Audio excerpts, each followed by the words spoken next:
And welcome into PressBox Live. I'm Stan the Fan Charles of PressBox and PressBoxOnline.com.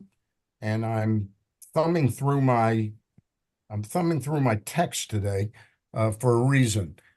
Joining me is my good friend Eric Garfield of Florida Prospects Report, and now doing some work with PressBox. We're going to discuss some Oriole minor league prospects at all the different levels now that the teams are the Maryland teams are on the verge of opening their season this weekend. But the Norfolk Tides have opened their season, and Eric, we start with this. I got this. Let me see. I'm going to put it on the screen. Can you see it? I know you've Yep. already read it, but can you see Yep. it? Can Absolutely. people look Heston at it? Kjerstad, 10 RBIs Yeah. Heston Kjerstad, 10 RBIs. in a Kyle game. Stowers, 7 RBIs. Jackson Holiday, 4 for 5. Connor Norby, only 2 for 5, but I think they were both home runs. Kobe Mayo, 5 for 7, but only 1 RBI. What's wrong with Kobe? Seriously. Stowers had a gigantic game. The final score of the game, I think, was 23-8. Was that right? Or 20? I thought I'd read it was 26-11. I have And to be now on this completely box honest. score, it says this might have been the partial box score. Anyway, this team down at Norfolk, we've kind of kidded around about it, but is this one of the Never. greatest minor league teams perhaps ever assembled? It's very reasonable to think that after last season, and even more so to think that after last week. And I can't answer specifics about the totals. I turn it off when they get to 20.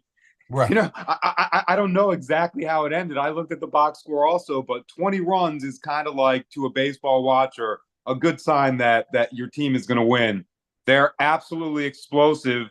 The first five hitters in that order are major league players playing in the minors. So yeah, it's they're one Colton Cowser away from being a true minor league dynasty, which is exactly what none of them want. They all want to be Yeah, in the right, bigs, exactly. but for right now, they're showing the organization and showing potential employers, look how ready I am. You think Kyle Stowers doesn't appear ready to the baseball market right now? Yeah. Um, Kerstad, 10 RBIs, Ridiculous. Stowers, 7. Kerstad, I think he hit a grand slam at one point in the game. I didn't see everything on there, how many home runs different guys hit, but I heard the other night that Kerstad hit a home run that was 475 feet. Let's start with him, although I know we'll circle around to Mr. Holiday in a second.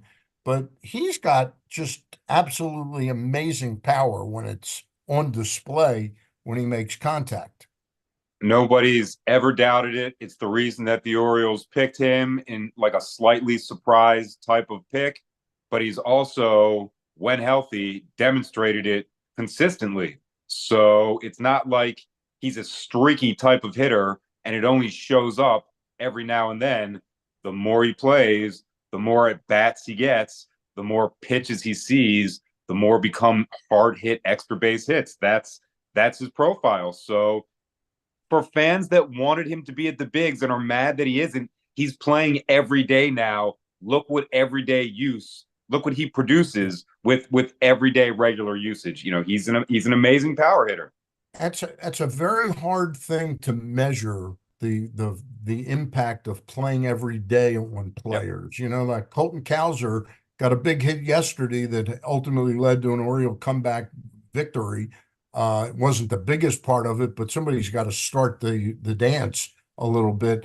But that is something that you make a great point here. Cowser's going to have to fight through that and be on his game when he gets the opportunity. And that's not dissimilar to the way it's always worked, but it's Yep. just that the Orioles have so many guys. Eric, is the story here that none of those guys have gone down there? And we know Connor Norby is probably pissed. We know Heston Kjerstad is probably pissed. And to some extent, Jackson Holiday is pissed. Okay. And I'm sure Stowers was pissed, hitting 7 home runs in the spring. But is the real story here how much these guys care about one another and have sort of bonded together through this and have gone down and done just what the club instructed them to do, make the decisions even harder. Yep, force them to have more pressure in July. Yeah, they're a nucleus, they're a core, they are together, they all have the same objective. I don't I think their top priority is being great Orioles, but they Yep. also see the pathway to doing that is not at Norfolk. It's in Camden Yards and in Baltimore. And really, for the fans, the Orioles supporters that are mad about this or frustrated about this, it's not that long ago that the Orioles had all-star level players and bad teams. Roberto Alomars, sometimes they underachieve despite having MVP type of players. This is exactly how you don't do that. This is how you build long-term success. So you're looking at it, it's really kind of like, which way do you want it? Do you want to be talent deficient, or do you want to have more talent than you know what to do with, and then you can find available roster space for? Anybody would choose more talent than less talent. That's exactly what the Orioles are looking at right now. I think it's a beautiful thing. And these football type of scores at Norfolk are only the most recent reflection of it.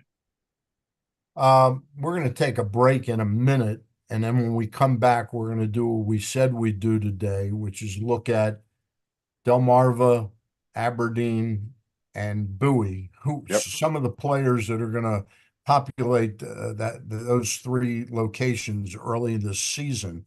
But I know you want to talk a little bit about Jackson Holiday, and I want to talk about the fact that I wrote a column toward the end of spring training before I came back, predicting he would not make the team, would not come north with the team, Mm-hmm. but I then doubled down and had Colton Wong and Julio Tehran, by the way, who just signed with the Mets. He'll be a New York Met starting today, I think. Um, I thought they'd make the roster.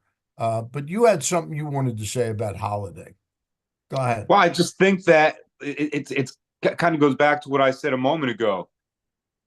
It's it's not it's not a cruel or a type of punishment that he's not there. Look at what he's doing with everyday usage. He's kind of proving Mike Elias and the front office to be correct. If he was with the Orioles, we'd want for him to play every day and bat 5 times a night, but he would not be. Now, at least for April of 2024, he is playing every day. It's at AAA, and he's showing some levels of readiness while also costing the team a few double plays with bad turns or not fielding everything perfectly. And he's playing mostly second and short. So he does have some room to grow and some areas of his game that he needs to perfect to be a long-standing major league player. That's exactly what's happening right now. Instead of griping about it, enjoy this part of development. It would also be a lot worse if the major league club was several games under 500 or wasn't a contending team. But currently, they are a contender. So let's just everybody relax. Let Jackson's development finish up.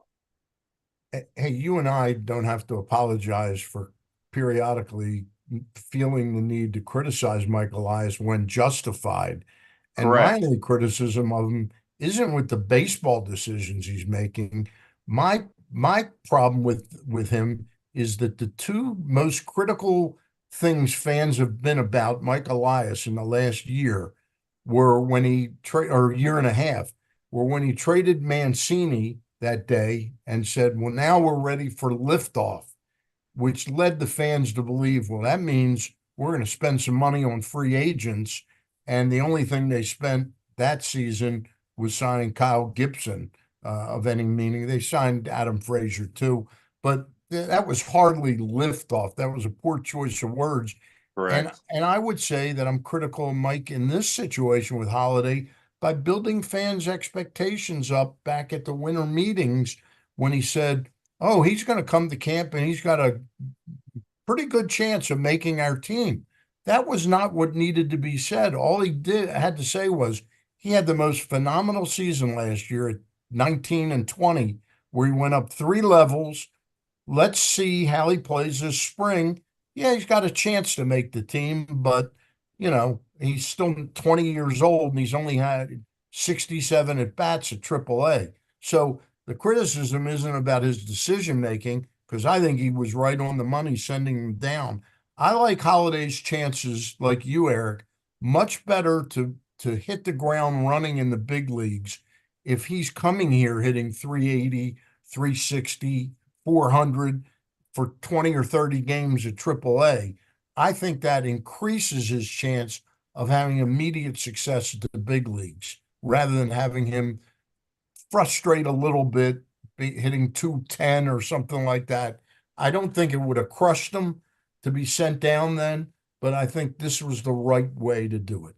Right. This is the right sequence to do Yeah. it. And also, as someone who watches the minor leagues more than the major leagues, so I know the fringes of every roster, the criticism that left-handed pitchers in the high minors are not in the tier or the caliber of major leaguers, that's where they come from. That's who they are. So, like, the quality of someone like Nick Vespi, you might not see him starting an all-star game or finishing in an all-star game. This is a pro lefty. This is the tier of hitter or pitcher that he needs to get better against. If it's live at bats during practice or if it's in-game situations, this is exactly what he needs. That could not and would not happen if he's traveling from Kansas City to Arizona to Milwaukee with the big club. So this is still a necessary step in his development. Let's enjoy it. He's doing great.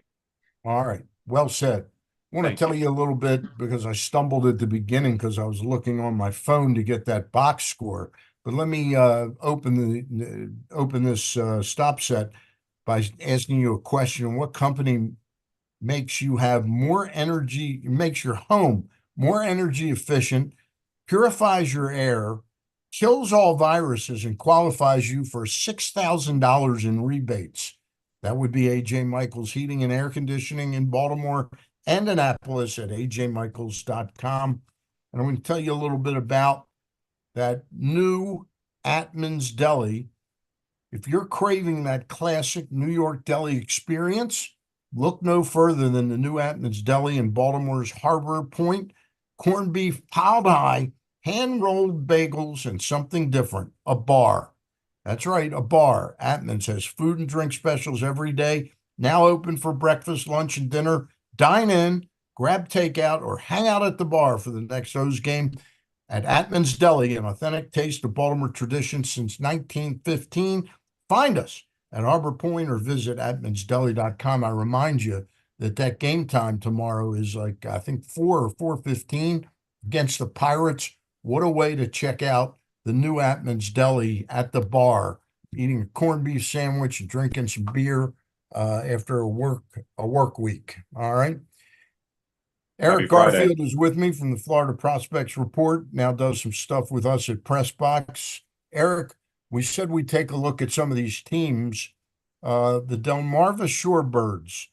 Who are a couple names there that you'd like to talk about? The first one might to my Orioles minor league observers might be a surprise that he is back at Delmarva.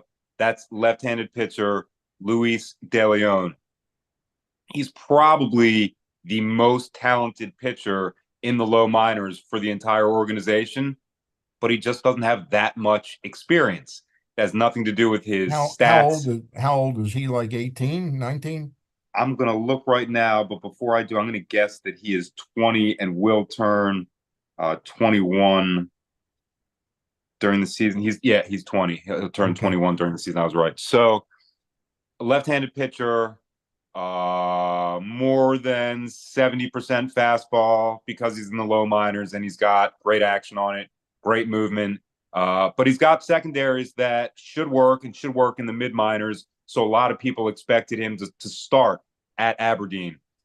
Is he at Delmarva partly because Carter Baumler and Armbruster are Jackson name Armbruster are up at A? I don't know if they got his spots specifically, but I would say both of them are an equal surprise that they're both up, especially when Bouwmeester has not pitched as a professional at all. You know, he's really skipping 2 levels to start at Aberdeen. So I'd say that their level of surprise is exactly equal. So it's very reasonable to think that. But back to De Leon, he might be the most worthy pitcher of buying tickets and going to Delmarva this year. I expect by the time it gets hot in the second half of the summer, he'll already be dominant and will be very close to moving up. De Leon's really an exciting pitcher with a great How, arsenal. how about the right-hander there at Delmarva, Ty Weatherly? Okay, now this is a very different type of profile. I guess they're both kind of tall and skinnier. Weatherly is taller. He's listed at 6'6". He might actually be 6'7". Very. The build is like Cade Povich, but he's taller. Now, he's an undrafted free agent from Ball State, a program where the Orioles really kind of like to get talent and look at talent. But he's more breaking ball based. And from what I saw, and I guess 2 or 3 live at bat sessions and 2 appearances against other teams in spring training, his breaking ball is really advanced for this level and really gave fits to both-handed hitters. And he can throw different types of curves and sliders to start and finish counts. So expect to see a lot of curveball type strikeouts with Weatherly this year. Do you expect to see both DeLeon and Weatherly up at Aberdeen, say, by July? I'm usually not good at predicting that based on the players. I look at like the organization, and I would say for the Orioles, Weatherly they'll keep down to finish the year, and DeLeon they'll keep up. It's just kind of their track for different types of guys. Okay. Weatherly's low draft profile, undrafted free agent, so he should get the full year at Delmarva unless he's outstanding and blows everybody away and kind of forces the team to move him. All right. I think that would work for How everybody. about how about outfielders Jake Cunningham and Braylon Tavera at Right, Delmarva? right. Tavara is really a guy who's coming into his own in terms of usable baseball athleticism. The last couple of years, watching him in the rookie leagues, he's had problems patrolling the outfield, especially going back balls that are hit toward or near the wall. He's kind of lost his route. This year, that's totally eliminated. For me, that's a lot of development in one off season. He's now a very trustworthy outfielder, can play the wind, can play the wall, can pivot and throw. So he's already a higher level defender, but he's starting to use the techniques and the experience of cage sessions to hit extra base hits. The last week he had a home run, or on Monday he hit for the cycle. Thursday he hit a home run, and Friday in his last game, his last at bat, he had a 2 RBI double. So he's really been hot with the extra base hits. Jake Cunningham, on the other hand, is a college guy who got a hit just about every single day. His build to me is very Colton Cowser-ish. So when you look at Jake Cunningham, you can kind of see he's going to be a right-handed version of Cowser, a tall outfielder that can move and shows athleticism getting to fly balls. So that's only a part of the Delmarva outfield. But really, the most intriguing and exciting player, the guy I'm never going to turn the game off when he's up, that's the infielder, switch hitter, Leandro Arias. The end of last year, he was the one guy who showed a good arm, Is he an good enough. international signing, Leandro Yep. Arias? Yep, we've talked about this class before. He's part of that 2021 nucleus. So he needed strength gains. He needed weight room type gains to make a difference. I didn't think it was all going to come in one off season, but he's now driving the ball into the power alleys, turning singles into extra base hits, stealing bases, and basically he played a flawless shortstop at camp in drills and in the game. So it's his first exposure to a very long season. There's going to be some downs, but I think there's going to be some amazing ups. Fans should really pay attention to Arias and Tavera at Delmarva. All right, let's move up to Aberdeen, and we got to move a pinch quicker on this because we got still Aberdeen and Bowie to do. There's two Okay. right-handed pitchers. We've talked about them briefly at different times. Carter Baumler Yep. and Jackson Baumeister. Yep. Baumeister's the first college age pitcher, right? Or Yep. college Yep. pitcher that Mike Elias used a decent draft pick to select from Florida. Florida State, a lot of Florida draft State. capital. And again, very surprising. This is kind of like not how the Orioles do it. He's skipping the rookie leagues and low A to start at Aberdeen. So I think the reason for that is he's healthy and he's fresh. He was just absolutely devastating hitters in the minor league exhibition games. And Baumler played a very different role than what people would be used to. He was the closer. He pitched the last 3 outs in 2 games, and or one game the last 3 and one game the last 6. So he wasn't all the way back, and his fastball metrics are not all the way back either. Maybe he'll be used in that role, but his breaking ball looks just right where he left off. So he should get his fair share of breaking ball strikeouts as well. Okay. And Carter Baumler, am I right? Was the guy that they actually paid the money to sign this guy out of high school. And that's the year they took Heston Kjerstad because they'd have to pay him less for his number one pick status, right? Correct, in the 2020 draft. 2020 draft. All right. Um, Infielder Mac Horvath. What do you see with him? He's a third baseman mostly. He plays both corners, but his build and his movements really fit third base. He's a big guy. He's in good shape. Again, he's kind of skipping 2 levels. His experience in the lower minors is very moderate, but he played college baseball. He's known for being a power hitter. He's shown in this environment, this camp environment, that his power is legit. So I could see him having a good power, good extra base type of season. Let's fill out his prospect profile when we see how well he gets on base. Catcher. I know you like this kid, Creed Williams. He's going to start the season at Aberdeen. Is he on par with where you expected him to start this season? Absolutely. And more than it's baseball stuff, it's being a teammate, being a leader, understand, taking what the coaches are trying to teach you and being like a coach on the field. Creed's game and baseball personality have really matured. He's also the one guy I'm not turning the app off when he's at bat. He has the furthest home run this year at Twin Lakes, the furthest home run last year at Ed Smith Stadium, and we're talking about into the 500s. So Creed's an outstanding power hitter, really coming into his own as a player. The next couple of years are going to put some pressure on catcher. Outfielder Elio Prado, who starts at Aberdeen. What do you think of him?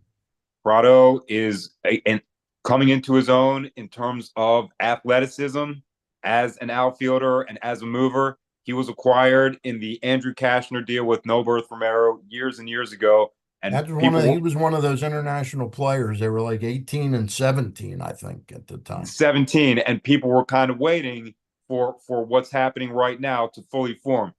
Overall, in terms of offense and defense and consistency, he had the best camp in the entire organization. So Really? a really good outfielder, a really good contact guy who also put 3 over the fence. So maybe some of the strength gains will really make a difference and round out his profile. Is there a possibility he plays part of the summer at Bowie?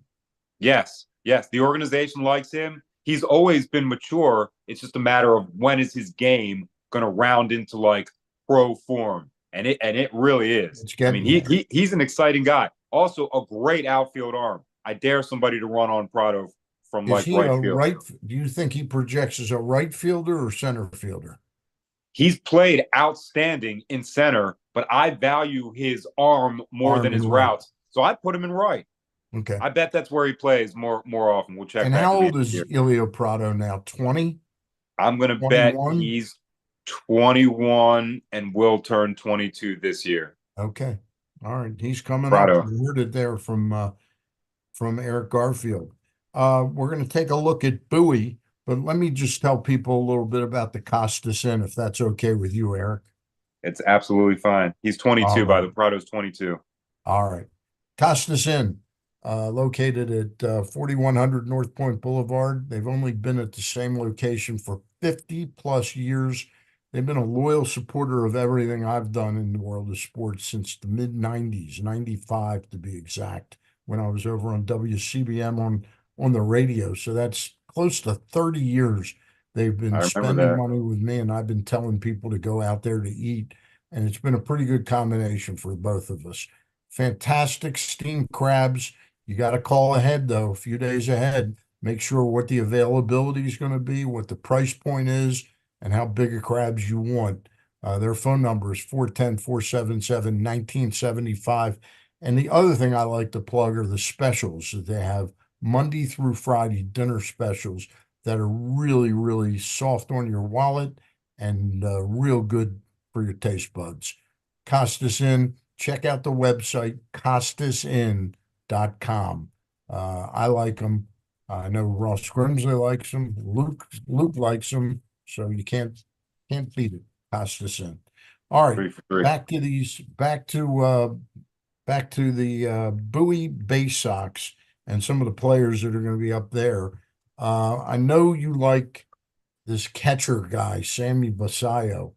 Tell us a little more about him. First of all, when I saw him, first of all, I kept thinking catcher, he's a right-handed hitter.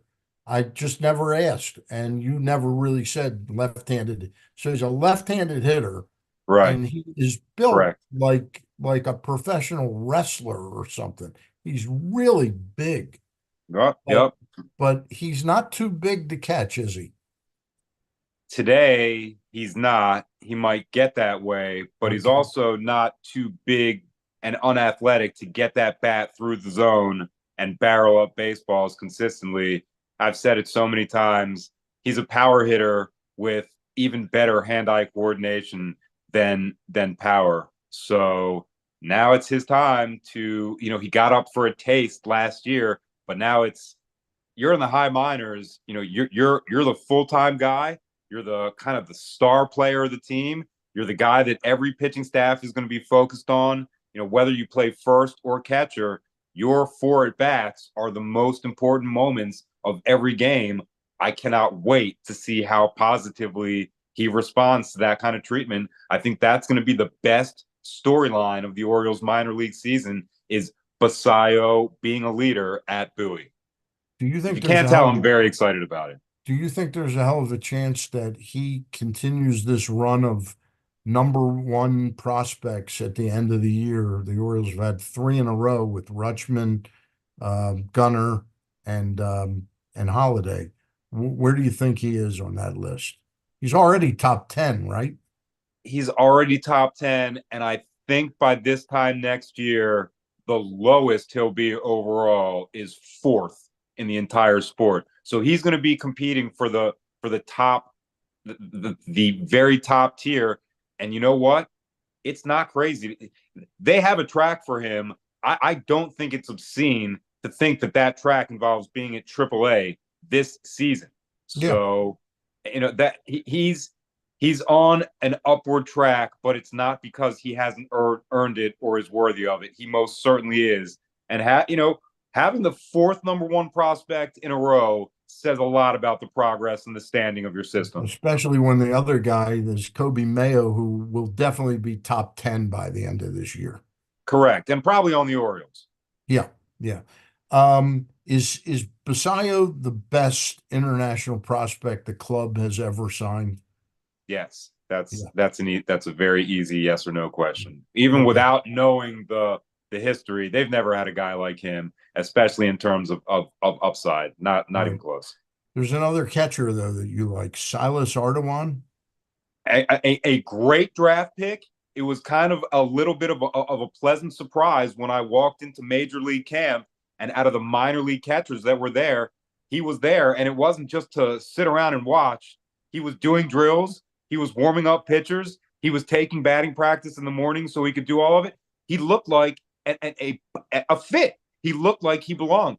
Then when they sent him back to minor league camp, no sulking at all, no bad attitude in any way. All he did was throw runners out, bat 5th, and get extra base hits. Silas Ardway is a good pitcher or a good catcher and a very good draft pick. Nobody talks about this guy, but look where he is. he's at Double-A. The games that Basayo is not catching, the Baysox have a starting caliber catcher that's a huge difference maker for the mid minors. So I don't think he's as exciting a profile as Basayo, but really in the entire minors, who is? This club is really stocked at catcher right now. I mean, from watching I through these guys, all the way Um, down to Creed, and there's guys at Delmarva that can catch too. let's take a quick look at a couple pitchers. Ryan Long, I know he pitched a little bit at Aberdeen last year and a little bit at Bowie last year. But I've heard some good things about Ryan Long. Yeah, he's one of those guys that went to a workout facility and changed a little bit in his delivery and his windup. All it did is make him go from like 94, 95 to 96, 97. So for a starting pitcher that's throwing 6 innings at a time to minor league hitters, that is a significant difference. And he's probably going to be the number one starter on a really good staff of developing arms. Another guy that just absolutely, I've got all the video of this on my Twitter page at Eric_Birdland. Ryan Long just dirted the Pirates and the Braves mid minors hitters, curveball after curveball. His last performance before breaking camp was nearly perfect. So he's also very hot going into the season. All right. It just dawned on me we forgot to change your thing to at Eric_Birdland. By the That's why I way, said it. next week you can do that yourself. Put your cursor on Eric Garfield and then Okay. punch in. You'll be able to do it. All right. We'll make sure you do it. All I'll right. figure it out. All right. Perhaps. If not, we'll do it for you. But it just dawned on me. All right, let's take a look at another right-handed pitcher. This again is the second pitcher, Chase McDermott, a little more advanced because not of age or experience, because Seth Johnson, the Orioles knew when they made the trade with Trey Mancini going to Houston, we got back Chase McDermott and this other pitcher, Seth Johnson, who was undergoing Tommy John surgery like 3 days later after the Yep. trade. The Orioles Yep. knew about it. They're ready to possibly reap some benefits from this. He Yep. starts off at Bowie. Yeah, they are going to get some benefits from that this year. I guess maybe Seth might not be really satisfied, but the Orioles have kind of slow played his rehab in an extreme manner. And again, it might not have been ideal for him, but he's starting the season healthy. He's going to be a regular starter on a high minors team. So now is his chance to show what he's got. And again, another guy I've got video of, he's got a lot. That's a good prospect to target, even though he was not healthy. He's a guy that's going to lead with his fastball and throw his fastball often and in certain non-fastball counts, but that's because he trusts it, and it's what's got him this far. Seth is 25 years old, so Yeah, if this he is not a starts kid. out, This is not a kid any longer. nope, He nope, was nope, nope. pretty far along when he needed the Tommy John surgery. He was probably at high A, low double-A then, and then is now rehabbing back. This is a college Did a player that little was bit drafted. last year, right? He pitched a very little bit last year, right? It right in the rookie leagues, and he got to, I believe, Delmarva a little I bit, think but so again, too. it was Yep. just a few innings at a time. And I imagine that Seth wanted more usage, more Yep. opportunities to prove his health. He didn't get them last year. He's getting them right now. And if he starts out hot, he's going to be another guy that's going to provide upward pressure to the Norfolk staff. 25 years old, so we He's should got expect a lot. time's a wasting on him. I mean, Correct. he wants to, and I'm sure the organization wants to speed up, provided he's showing he's healthy. That's the Right. key with him. Dylan Beavers, an Oof. outfielder that has Oof. made it. Now you have him on the list at Bowie. Is his running mate Judd Fabian at Bowie also? They're both there, but you had Dylan Beavers as a little bit more advanced, do you think? They're both there. They should be 1 and 2 in at bats. So heavy usage for them. Beavers is already good, but he wins the Eric Garfield Most Improved Player of the Year. Coming back to camp, he was loud in the cage. His contact was loud on the field. He made big plays in the outfield in major league games and showed a lot of skill. He even showed proficiency in bunting and multiple ways to get on base. Like, this is a guy who understands his role in baseball, his role on a team, and how to make his team be better and be a winner. That is exactly what anybody who drafts a prospect wants. So Beavers is a star in the making. Go see him at Bowie. All right. You didn't put him on your list, but I just want to double check. We've gone over already, but I do want to ask you about one more player. Enrique Sure. Bradfield, last year's Sure. number one. He'll be at Aberdeen this year. He will be at Aberdeen, and he should most definitely lead them at bats. Every game he plays, he's going to be batting first. So that's 5 or 6 at bats a night. And he's in a good stage in development also. He really could go to any affiliate and get leadoff hits and steal bases. So there is no real way to like target where he ended up. I think he's going to have a fine season, but a lot of at bats and a lot of steals. All right. We want to thank our sponsors, as always, AJ Michaels Heating and Air Conditioning in Baltimore and Annapolis at ajmichaels.com. We want to, of course, thank our newest sponsor, the new Atman's Deli in Baltimore's Harbor Point. Again, they have a bar there, so you can get your deli sandwiches, sit at the bar, have a pickle and some beer or some wine. It's down in Harbor Point. They're now open for breakfast, lunch, and dinner.